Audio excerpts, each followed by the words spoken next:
Job 7.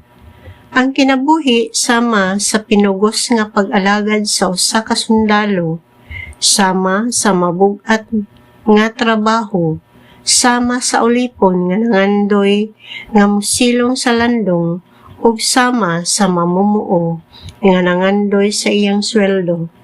Karon gipahatan ako sa mga bulan sa kaalaot. Ang matagabii naghatag kanako kaguol. Kung muhigda ako aron matulog, mag-aginod ang oras. Maglimbag-limbag ako sa tibok gabii og mangandoy sa kaadlawon. Nalukop sa ulod ang akong lawas ug naputos kini sa nuka. Nag-agos ang nana sa akong mga hubag. Tulin kaayaw ng labay ang akong mga adlaw nga walay paglaom. Hinumdumi o Diyos nga ang akong kinabuhi lumalabay sama sa huyuhoy sa hangin.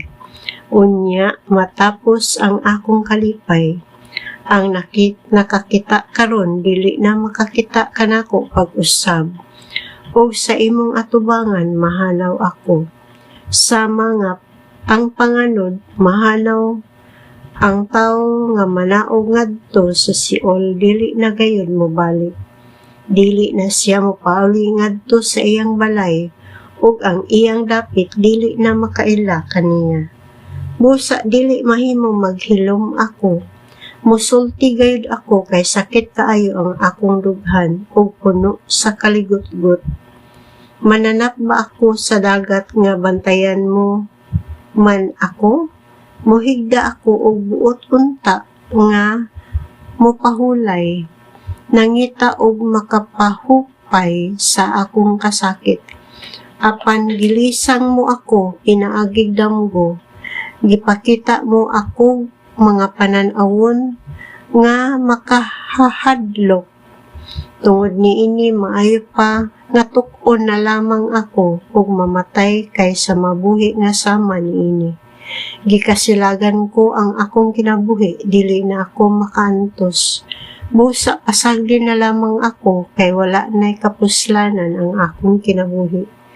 Nganong mahinungdanon man kaayo ang tao alang kanimo? Nganong tagdon mo man ang iyang gibuhat?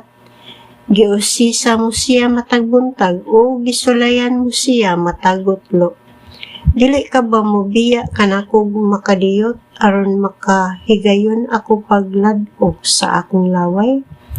Ikaw nga nagsigi og pamantay kanako unsa may labot nimo kung makasala ako? Nganong gigamit mo man ako nga kuntinganan? Bugat na bagayod ako alang kanimo? Dili ka bagayod makapasaylo sa akong sala? Dili mo ba mahimong papason ang akong sayo? Sa dili madugay mo balik na ako sa yuta, ug mangita ka kanako, apan dili mo na ako makaplagan.